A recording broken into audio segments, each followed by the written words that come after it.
성경 보겠습니다. 사도행전 1장 27절입니다.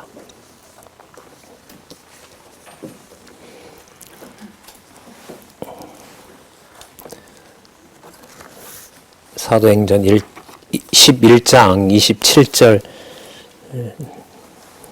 제가 읽겠습니다. 그때 선지자들이 예루살렘에서 안디옥에 이르니 그 중에 아가보라 하는 한 사람이 일어나 성령으로 말하되 천하가 크게 흉년들리라 하더니 글라우디오 때 그렇게 되니라. 제자들이 각각 그 힘대로 유대에 사는 형제들에게 부조를 보내기로 작정하고 이를 실행하여 바나바와 사울의 손으로 장로들에게 보내니라. 30절까지 읽어드렸습니다. 자, 교재는요, 성경 강론 15권입니다. 7961페이지입니다.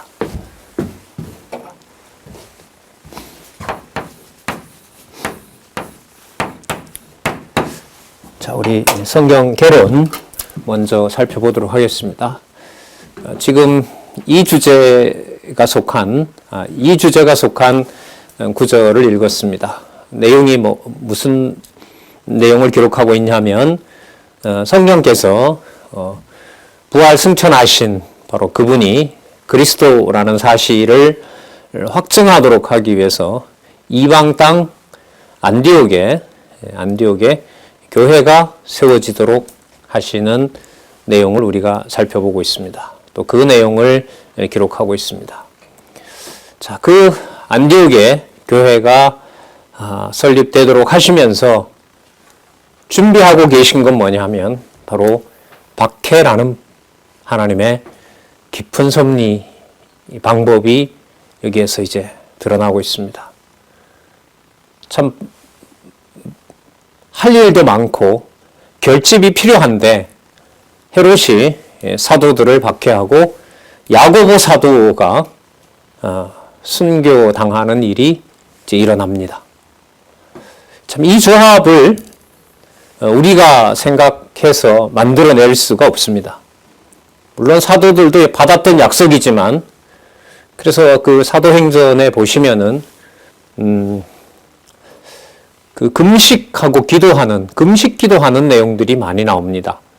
그러니까 이제 이 안디옥 교회, 이방 지역의 교회가 설립되도록 이제 성령께서 주관하시는 이 일에 인간적으로 보면 경각심이라 그럴까요? 아주 신중하고 조심스럽게 하나님의 언약하신 뜻이 이루어진다는 사실을 사도들과 또 장로들과 또 성도들에게 깨닫게 하는 내용들이 기록되어 있고 그런 흐름을 이어가고 있습니다.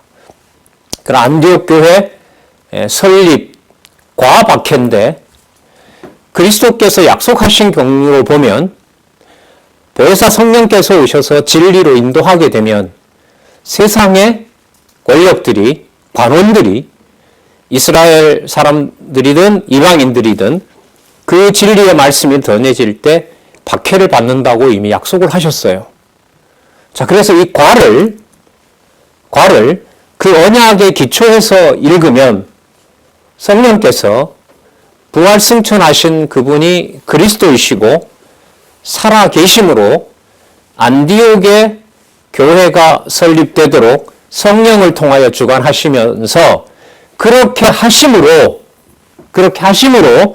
약속했던 대로 뭐가 일어납니까? 박해가 일어난다는 겁니다.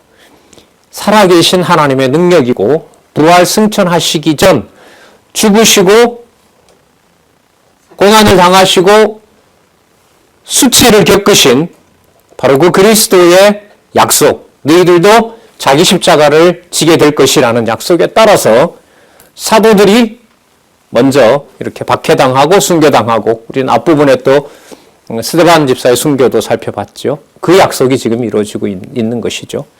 그럼 그게 무슨 증거냐?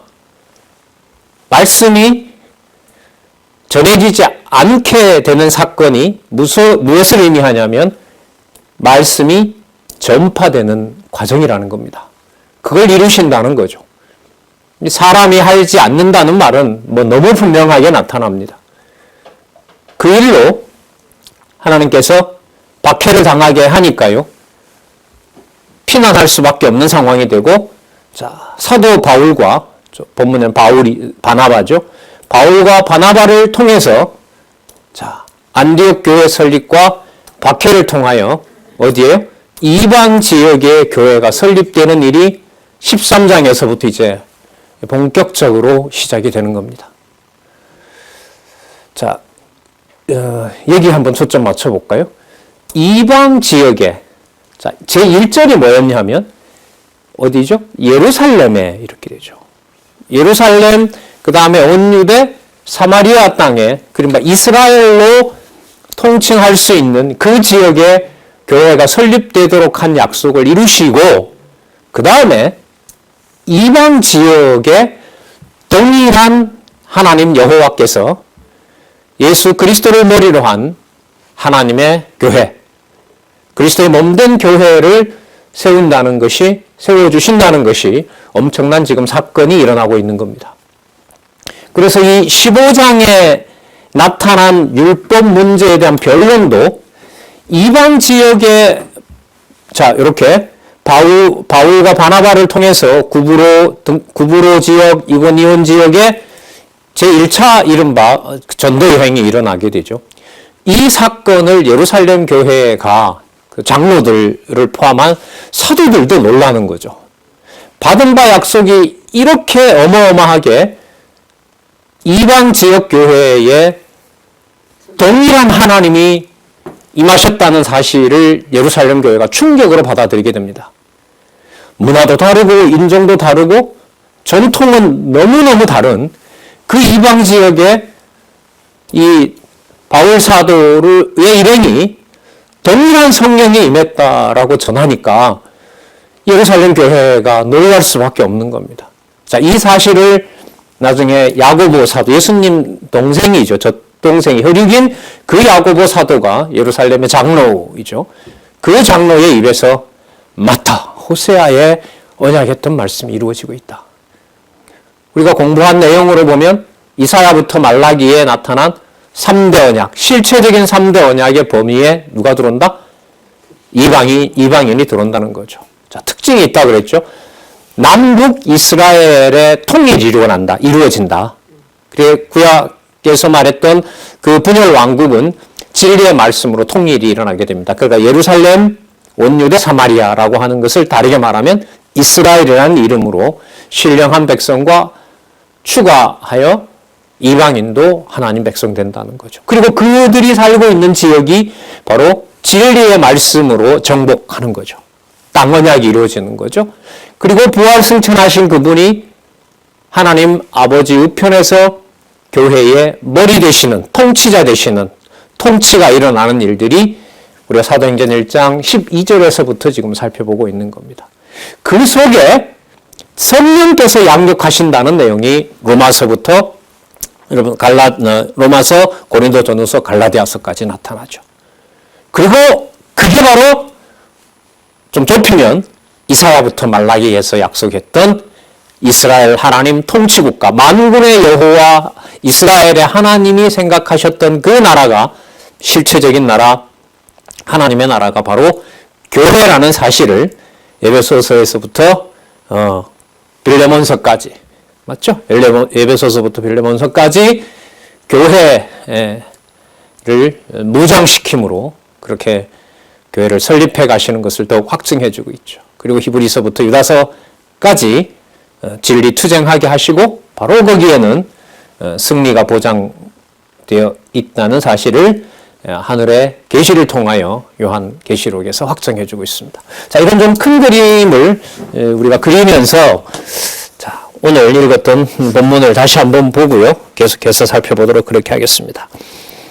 자, 그때라고 하는 말은 자, 조금 전에 설명드렸던 것처럼 사도행전 1장 8절에 언약하신 대로 예루살렘과 온 유대와 사마리아에 언약하신 말씀대로 교회가 설립되었으므로, 설립하게 하셨으므로, 그 다음에 땅끝까지 복음이 전파된다고 약속하셨으니까요.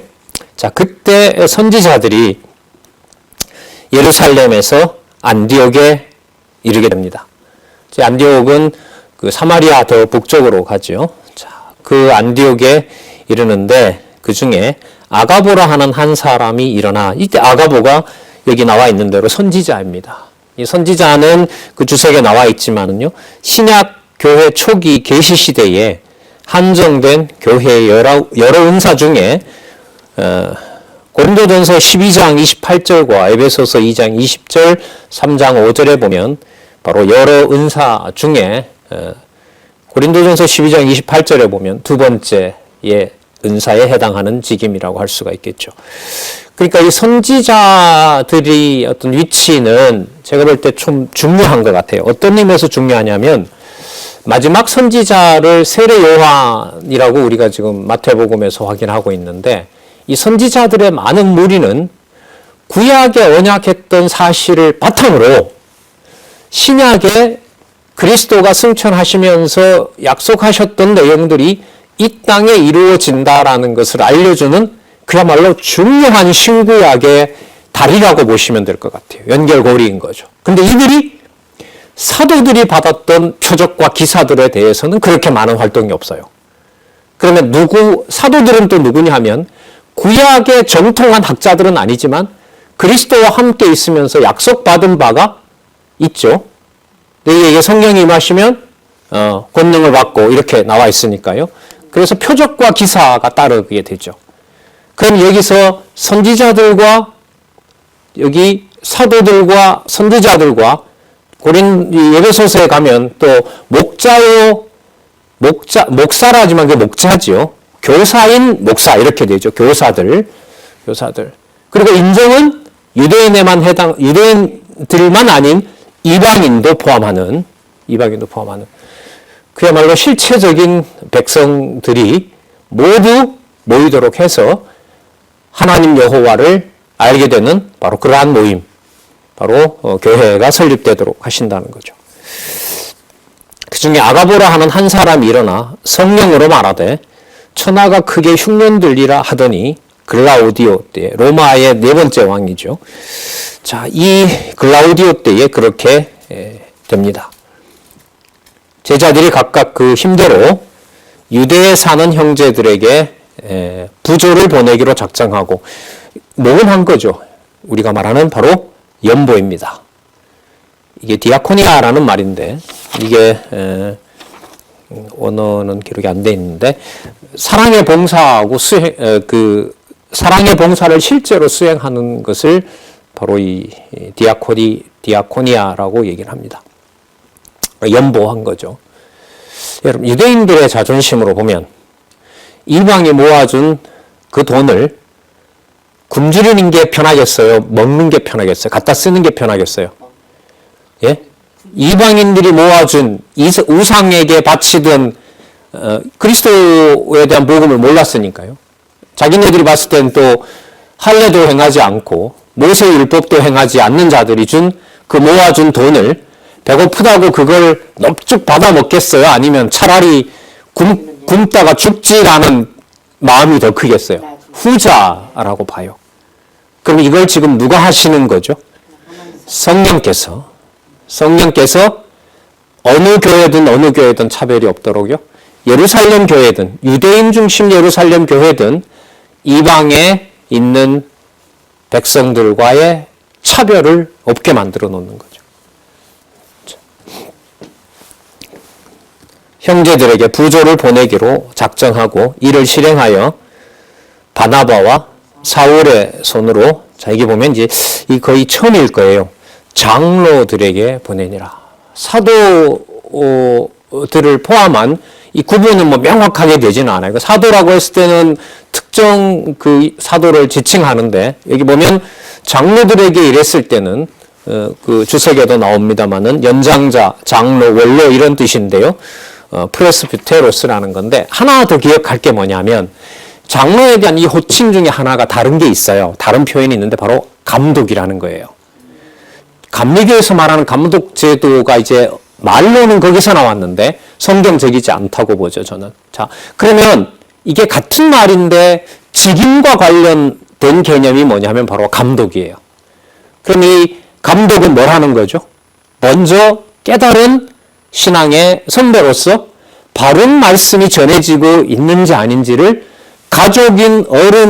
가족에서 어른이 돌보는 것처럼 그 성도들에게 바른 말씀이 전해지고 있는지를 분간하도록 성령께서 세워놓으신 믿음의 연장자들이고 믿음의 선배들인 거죠. 이번에 교회 동역자 협회에서 우리 성경 강론 저자이시고 우리 원로이신 그야말로 장로이신 우리 원로가 그렇게 말씀하셨잖아요. 각 지교회에 마찬가지로 장로님들이 계셨으면 좋겠다. 남녀 구분이 없습니다. 장로는. 그래서 연장자 어른이 남자만 얘기한다 이게 아니에요. 그러니까 초대교회로 보면 남자들 중심으로 되어 있는 것 같아요. 그런데 로마서 16장에 가서 보면은 가정교회 단위들로 보면 남녀의 구분이 없습니다. 그리고 그 바나바 같은 경우에도요. 그 브리스길라와 아굴라의 그 사역을 통해서 복음을 더 깊게 깨닫게 되거든요. 자, 그래서 여기 장로들에게 이방의 모은 부조를 연보를 전달함으로써 진리 확인과 함께 진리를 확인하니까 우리가 그야말로 따로 떨어진 혈육이 다르지만은 따로 떨어진 자들이 아니라 그리스도의 같은 지체라는 사실을 확인하는 겁니다. 그러니까 진리 확인과 함께 뭐도 일어나게 되죠? 연보, 더 나아가면 이게 여러분 코이노니아예요. 바로 교제가 일어나는 거예요. 이게 교회 동역자 협회에서 실현된 게 벌써 지금 10여 년을 지나가고 있잖아요. 그래서 우리가 4월 포럼, 성경신학 포럼이잖아요. 그 다음에 10월에 올해 작년에는 좀 연말에서 우리가 했습니다만은 그 확인된 주의 몸된 교회가 성령께서 어떻게 하셨는지를 보고하는 자리잖아요. 알려주는 자리인 거잖아요. 그걸 몇 명밖에 안 되는 데서부터 시작해서 가정교회에서 몇 명밖에 안 되는 데서부터 수십 명 모이는 교회까지 성령께서 하셨다라는 사실을 우리가 알려주는 일인 거죠. 그게 여러분 성경적 원리의 바탕을 둔 일이라고 할 수가 있겠죠.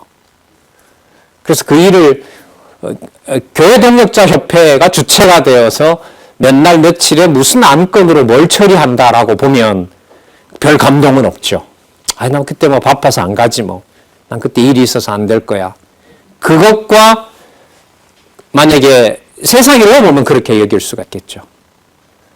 그러나 참석하진 않아든 뭐 사정이 있어서 못하게 할 수도 있으니까요. 그러나 진리와 함께하는 성도라면은 참석 여부와 상관없이 그의 모임을 그렇게 보지는 않을 겁니다.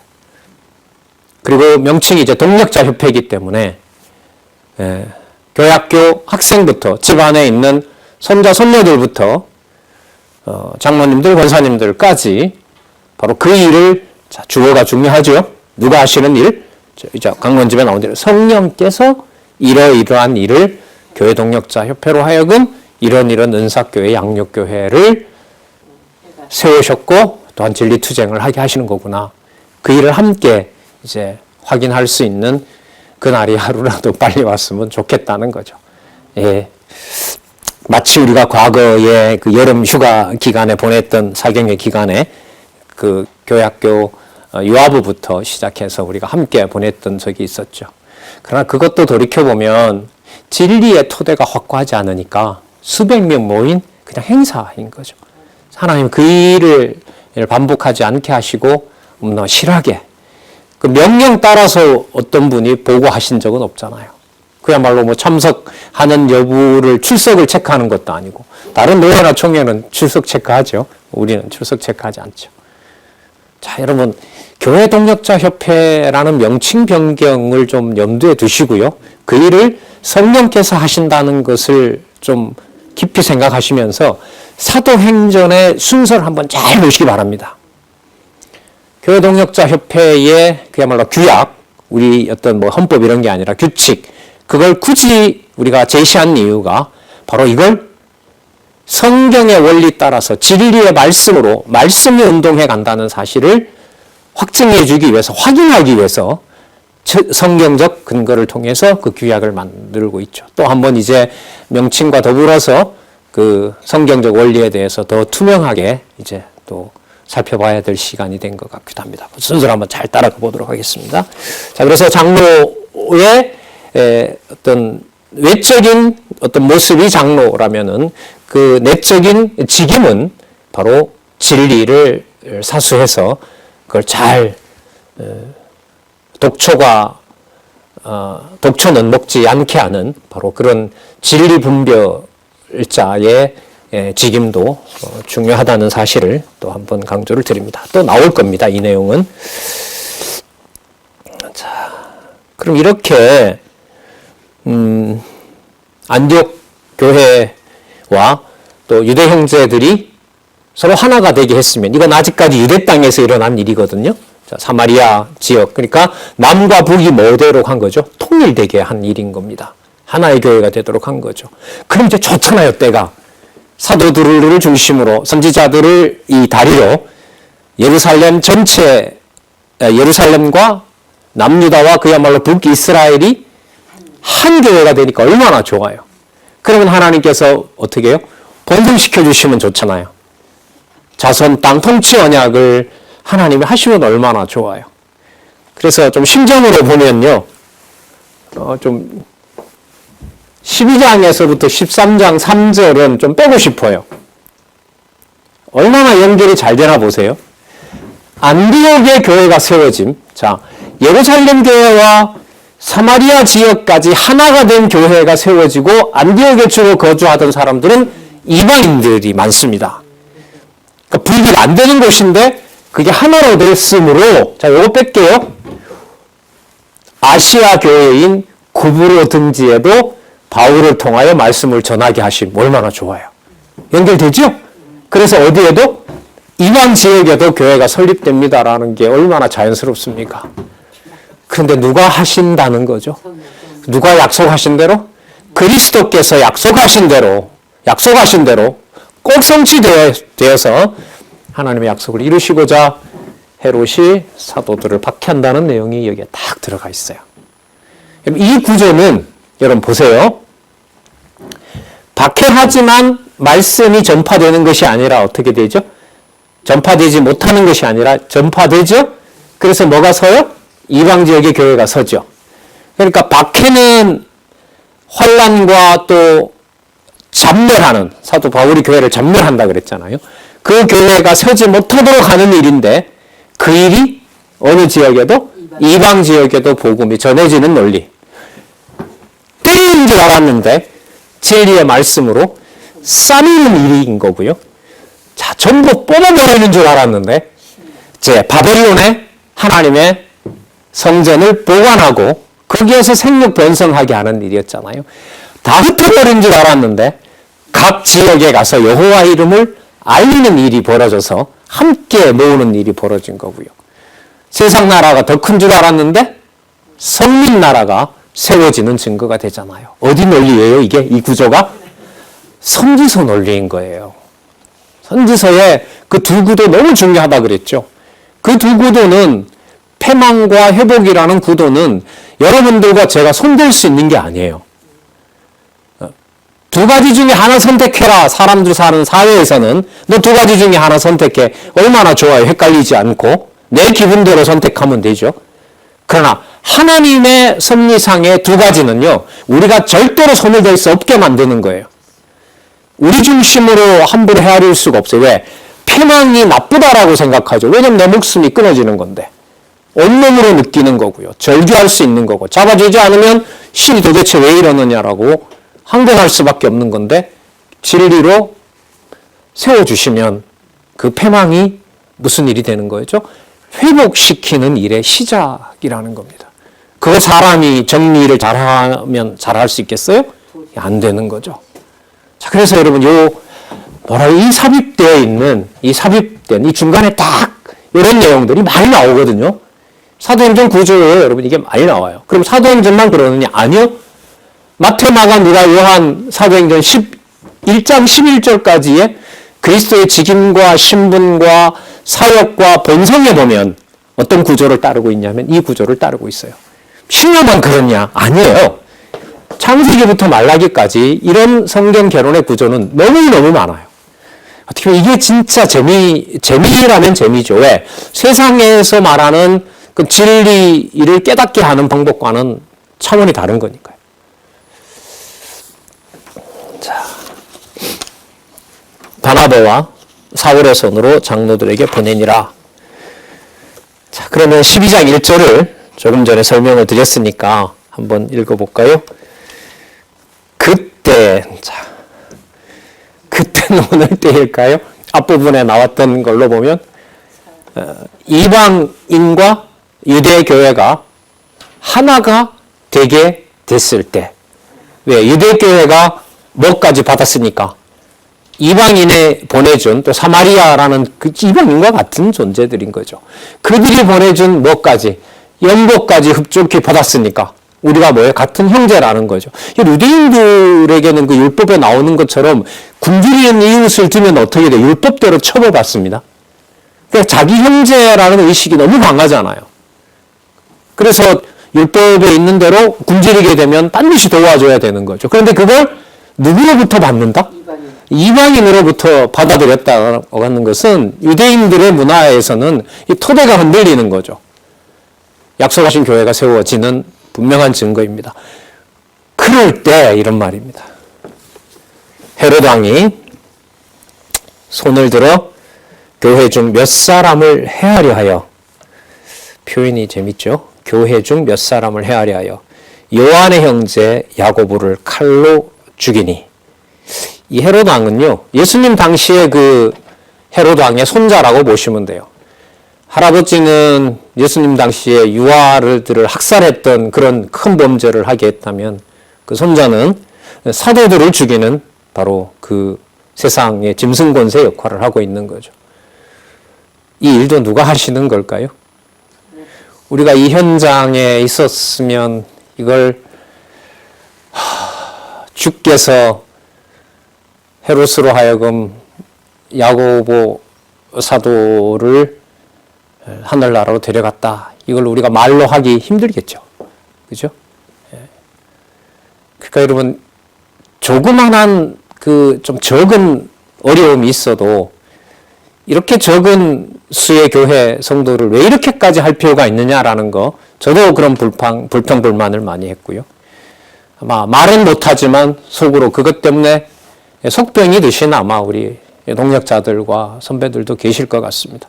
그래서 요한의 사도행전을 이런 한 부분이 아니라 전체를 좀 같이 박았으면 좋겠다는 생각이 더 드는 거죠. 야고보를 칼로 죽이니 유대인들이 이 일을 기뻐하는 것을 보고, 자, 베드로도 잡으려 할세 무교절이라. 자, 이게 만약에 무교절이 아니었으면요, 잡아 죽였을 거예요. 그런데 이게 뭐예요? 이게 안식일이 무교절, 6월절이 다가온 거죠. 예수님도 6월절에 안식일에 죽이지 말자 그리고 6월절에 죽이지 말자 그랬잖아요. 자, 그러니까 세상에 정해져 있는 일자, 날짜, 이 모든 절기들 하나님께서 주관하시는 게 틀림없죠. 그럼 그 사건 속에서 하나님께서 하신 일로 세상 일을 보는 것이, 세상 역사를 보는 것이 바로 성경 중심의, 여호와 계시 중심의 그 세계관이라고 할 수 있겠죠. 자, 일단 잡습니다. 그리고 옥에 가두고 4명씩 한 패가 되고 4패를 만듭니다. 16명이 지키게 합니다. 왜냐하면 4절 끝에 6월절에 백성 앞에서 끌어내어 죽이려고 하고자 그렇게 한 거죠. 자, 베드로가 옥에 갇혔습니다. 5절에 보면 교회는 그를 위하여 간절히 하나님께 빌더라. 그러니까 금식 안 할 수가 없죠. 금식 안 할 수가 없어요. 그러니까 교회 설립에서 뭐라 그럴까요? 세상에서 말하는 그 속병, 성도들 간의 관계에서 또 더 크게 보면 하나님께서 하나님의 방법으로 교회를 세워나가는 과정에 병이 들고 근심 걱정이 생기고 참 많이 봤거든요. 고향교회에서도 많이 봤고, 물론 대학에 들어와서 이제 지금까지 곳곳의 교회에서도 많이 봤습니다. 자, 그 모든 과정들이 하나님께서 살아계신 증거라는 고민을 하게 한 과정이라고 생각합니다. 진리가 그때 공급이 되지 않았으면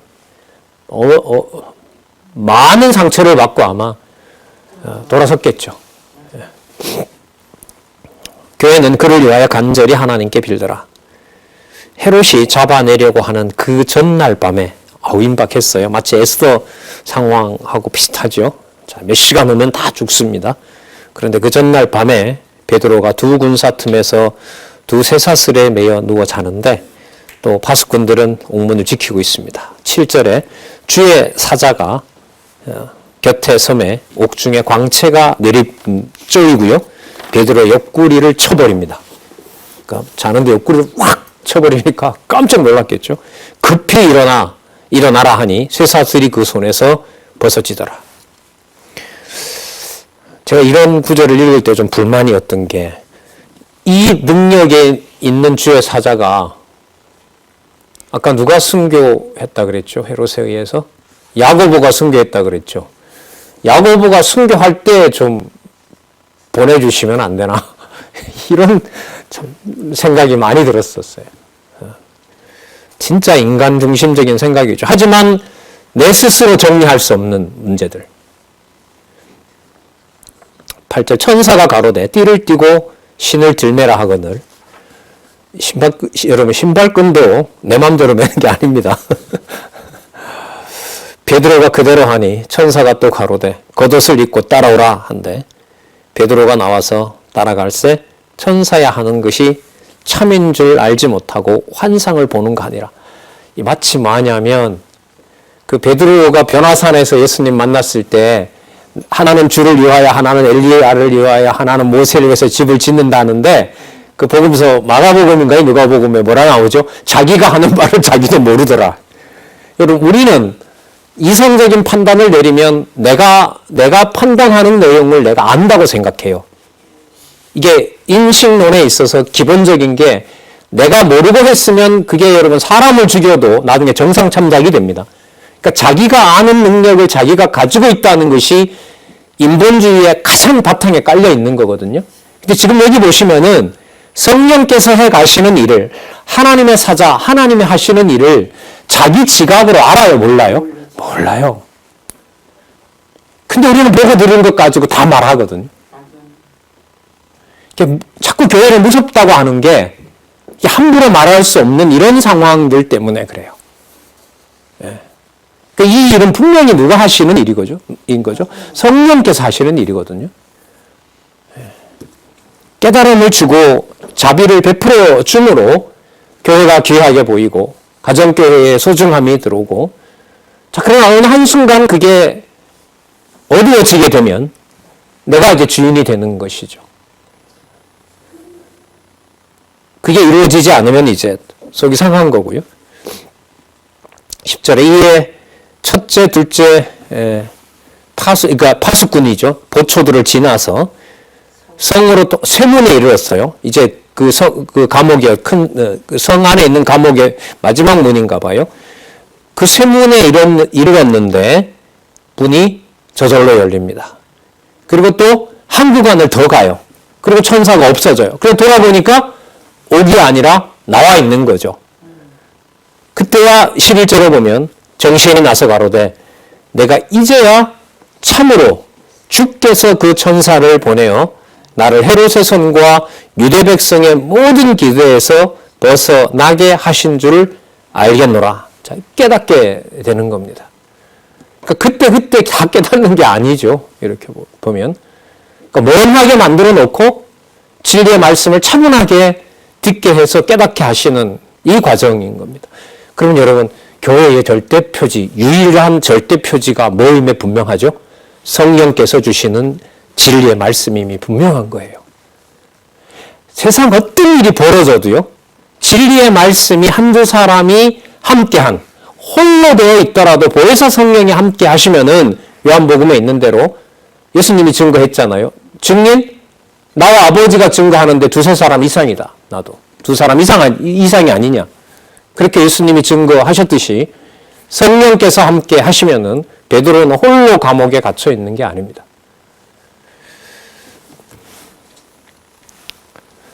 12절 깨닫고 마가라 하는 요한의 어머니 마리아의 집에 가니, 자, 이 마가는 여러 번 언급되죠. 그 바나바와 바울의 그 싸움에서도 두 사람이 나중에 그 크게 싸우잖아요. 이 요한을, 마가를 데려가느냐 마느냐 이런 문제로. 어쨌든 그 요한의 어머니 마리아의 집에 가니 여러 사람이 모여 기도하더라. 무슨 기도하고 있습니까? 베드로의 안위가 걱정이 되니까. 그럼 나오기를 바랄까요? 감옥에서 죽기를 바랄까요? 그런데 정작 나왔다고 하니까 이것도 못 믿어요. 베드로가 믿지 못하는 것처럼. 그러니까 우리가 이제 좀 알 것 같아. 좀 돌이켜봐야 될 말이에요. 뭘 이제 알아요? 충분히 납득이 된다고요? 아니요. 그냥 감사해요. 그 말씀, 저 위대한 말씀이 이렇게라도 들어와서 이렇게 어마어마한 하나님 하시는 일을 가정교회에서부터 국가 일에까지 하나님 살아계신 것을 알게 한다는 이 어마어마한 사실이 중요한 거죠. 그러니까 하나님이 깨닫게 해주셔야 된다라는 의미에서 이제야 알겠다는 좋은 고백이죠, 사실. 물론. 그러나 우리의 지식의 어떤 그 충분함을 자기가 판단하는 그런 맥락은 아니죠. 기도를 이루어졌는데도, 자, 볼까요? 베드로가 대문을 두드립니다. 그러니까 거기 있는 소녀가 나와서 보니까 베드로 음성인 거죠. 근데 문을 미처 열지 못하고 베드로의 안위를 걱정하는 그 지체들에게 얘기를 합니다. 예루살렘이니까 사도들과 장로들이겠죠. 자, 베드로가 대문 밖에서 서 있습니다 라고 했더니 15절에 저희가 말하되 내가 뭐다? 내가 미쳤다. 그러니까 하나님의 일이 뭘로 보여요? 사도들도 장로들도 하나님이 네가 미쳤다는 거죠. 그러니까 누가 하는 일이 뭐하다는 거죠? 그러니까 하나님이 하시는 일이 얼마나 위대하냐 하면 들어도 미친 사람처럼 말할 수밖에 없어요. 그 말은 우리의 어떤 이해의 퍽 속에 들어온다 안 들어온다? 절대로 안 들어와요. 그래서 교회에 사람 판단하는 게 너무너무 점차적으로 교회, 가정교회에서부터 사람을 판단하는 게 점점 무서워져요. 막 이 가족이라도 이게 여러분 혀가 꼬이고 입술이 뭐합니까? 좌우측의 균형이 안 맞아요. 왜? 하지 말아야 될 말이 나가려고 오른쪽은 들썩이거든요. 입 돌아가죠. 혼미해지니까. 함부로 말할까 봐.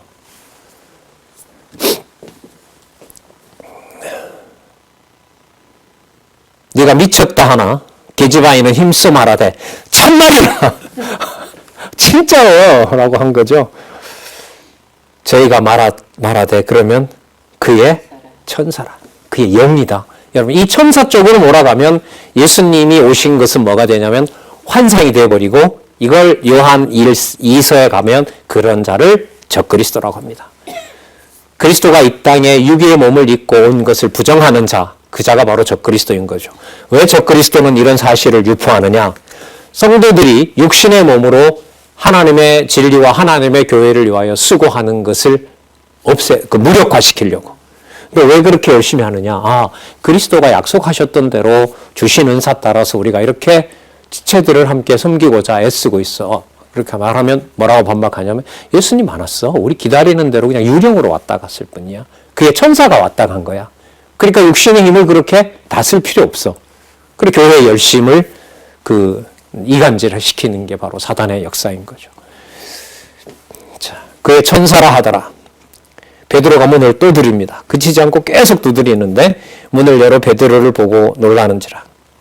베드로가 저에게 손짓하여 종용하게 하고 진짜 입을 딱 벌리고 입을 닫을 수가 없는 상황이죠. 자, 여기 또 나오죠. 아까 11절에 주께서라는 그 주어가 나왔고요. 베드로 입에서 종용하게 하고 주께서 자기를 이끌어 옥에서 나오게 하던 일을 말하고 또 야고보와 형제들에게, 여러분 사도와 장로들이에요. 여기 야고보는 예수님의 그 동생 마리아의 아들 바로 예루살렘 장로, 바로 그 야고보와 형제들, 바로 사도들과 장로들에게 이 말을 전하라 하고 떠나 다른 곳으로 가니라. 자, 이 사건을 하나님께서 섭리를 하신 다음에, 그 다음에 아까 야고보를 죽인 헤롯을 하나님이 심판하는 내용이, 그야말로 죽이는 내용이 그 다음에 나타납니다. 12장 18절에서부터 25절에 보면 베드로를 찾던 헤롯이 충이 먹어 죽으니 말씀이 흥왕합니다. 그럼 애초부터 누구 죽이지 말고 누구를 탁 죽이면 좋겠어요. 야고보를 보호해 주시고, 그렇죠. 거짓왕 헤롯을 하나님이 치면 좋잖아요. 여기서 많은 고민이 있는 거죠. 왜 이런 방식으로 할까? 여러분, 이 고민은 무엇을 이해하는 것하고 연결되냐면 왜 성경결혼 구조가 이렇게 짜여 있지라는 것하고 똑같아요. 고민이. 그 성경결혼 구조는 지식을 확보하려는 사람들 외에는 잘 안 들어와요. 이게 생명의 말씀이야라는 것을 고민하는 사람들에게 우리가 그 원래의 저서를 통해서 우리가 중요한 개념을 알고 있잖아요. 무슨 문? 무슨 문? 죄인의 눈. 그걸 성령께서 주실 때 이 구조가 이게 사람을 위한 기록이 아니구나라는 게 들어오거든요. 그래서 제가 아까 요거 다시 한번 보고 가자고 한 거죠. 헤롯이 사도들을 박해하고 이거 빼도 안디옥의 교회가 세워짐으로 이방 지역 구브로 등지에도 전파가 되므로 이방 지역의 교회가 설립된다. 얼마나 논리적이에요. 무엇을 충족시키기에 충분하죠? 여러분들과 제 지성을 만족시켜주기엔 충분하죠. 하지만 그게 먼저일 수는 없어요. 누가 살아계신 능력을 알게 하시는데, 그렇죠. 하나님 살아계신 능력을 알게 하는데 그게 목적이니까요. 자, 보니까 베드로가 없어요. 19절에 헤롯이 찾아도 못 찾았대요. 파수꾼들을 족칩니다. 신문했다고 하니까요. 너희들이 풀어줬지. 근데 보니까 안 풀어줬다는 거예요. 그럼 죽여라. 파수꾼들을 다 죽입니다. 아까 16명이라고 했죠. 자기 군대 16명을 다 죽여버리는 겁니다. 참, 세상 역사 하나님께서 어떻게 섭리해 가시는지 그 한가운데 여러분 뭐가 있다고요? 주의 몸된 교회가 있어요. 이건 누가 만들어내는 게 아니에요. 자, 헤롯이 두로와 시돈 사람들을 대단히 노여워하는데 두로와 시돈 사람들이 자기들은 미워하지만 헤롯에게 무릎을 꿇지 않을 수 없는 게 식량을 받아 먹어야 되거든요. 그러니까 헤롯에게 맹충성을 해야 돼요. 자, 그 사건이 나오면서 이제 헤롯이 죽게 되는 건데 21절에 보면 헤롯이 나를 택하여 왕복을 입고 이에 앉아 백성들에게 연설합니다. 자, 22절에 백성들이 크게 이제 그 헤롯을 칭송하겠죠. 그러면서 뭐라고 하냐면 신의 소리요 사람의 소리는 아니라 하거늘 23절 헤롯이 영광을 하나님께 돌리지 아니하는 거로 주의 사자가, 자, 이 주의 사자는 어떤 주의 사자죠? 아까 베드로를 옥에서 그렇죠? 구출했던 바로 그 주의 사자, 동일한 사자죠. 스데반과 함께 했던 바로 주의 사자일 것이고요. 그리고 많은 성도, 많은 사도들이 하나님의 말씀을 전하는데 함께한 그 주의 사자이겠죠. 주의 사자가 곧 친히 충이 먹어 죽으니라. 자, 이로써 하나님의 말씀은 뭐 하더라? 흥왕하여. 이때 여러분 말씀이 바로 로고스 하여 있는 레마네요. 이건 다음에 좀 설명하도록 하겠습니다. 하나님의 말씀, 로고스가 원천인 바로 이 하나님의 말씀. 이게 누구를 통하여 전해지죠? 사도들을 통해서 전하게 하시잖아요. 그때 사도들의 입을 통하여 로고스인 말씀이 전해지는 것을 보통 레마라 그럽니다. 이거 좀 공부하시는 분이 이런 질문들을 많이 하는데요. 그러니까 레마가 하나님의 말씀이 되려면 성령께서 전적으로 감동해야 돼요. 강단이 멋있고 사람이 논리적이기 때문에 그 입에서 나오는 말을 사람들이 잘 듣는다. 이거는 인간 중심적인 설명인 거예요. 자, 그게 잘 된다고 로고스가 될 수는 없어요. 로고스에 확고한 바탕을 두게 한 다음에 그것이 지금 사도들처럼 진리의 말씀으로 던파될 때 하나님의 살아있는 말씀이 되는 거죠. 25절 바나바와 바울이 예루살렘 부조 일을 마치고 마가라 하는 요한을 데리고 어디에서요? 예루살렘에서 어디로 돌아와요? 안디옥으로 돌아옵니다. 자, 안디옥에 돌아왔는데 자, 누가 기다리고 있죠? 그 부조를 연보를 했던 바로 지체들이 기다리고 있잖아요. 이 상황이 너무너무 멋지게 보이고 참 좋았던 시절이었다. 물론 인간적인 얘기입니다. 이렇게 진리의 동역자들이 함께했던 이 안디옥 교회의 상황이 나와요. 한번 읽어볼게요. 읽기만 해도 기뻐요. 그냥 실체적인 3대 언약을 하나님이 이렇게 이루어 주셨다는 아주 현장이기 때문에 안디옥 교회에, 안디옥 뭐라 부르죠? 교회라 부르죠? 어느 교회처럼? 예루살렘 교회처럼 안디옥 교회에 선지자들과, 아까 선지자 설명했습니다. 또 누가 있다 그래요? 교사들이 있으니, 그 말씀을 풀어 가르쳐주는 자들이죠. 사도들로부터 말씀을 듣고 그걸 또 다른 성도에게 가르쳐주는, 여러분 그야말로 성경 학교입니다. 안디옥 교회는 성경 학교예요. 절대 표지 진리의 말씀인 바로 학교입니다. 곧 바나바와 그 다음 이 레위 사람이요. 니게르. 여러분 그 흑인을 보고 우리가 뭐라고 니그로라 그러죠. 니게르예요. 이게 바로 이 말이에요. 그러니까 이스라엘 백성이 아니라는 말이죠. 그런데 하나님의 그리스도의 교회가 된 거죠. 니게르를 하는 시므온과 구레네 사람 루기오와 그 다음 또 보세요. 분봉왕 헤롯의 젖동생 마나엔가. 자, 다른 형제는 누구를 죽이는 자고 야고보를 죽여서 하나님께서 충으로 쳐서 죽게 하는 헤롯의 가문이 있는가 하면은 누가 있어요? 복음을 듣고 있는 또 헤롯 가문이 있는 거예요. 로마서 16장에 보면 나오잖아요. 여기에 헤롯의 가문의 성도가 있거든요. 자, 분봉왕 헤롯의 젖동생 마나엔과 및 사울이라. 아직까지는 이름을 이제 히브리어로 부르고 있습니다. 사울이라.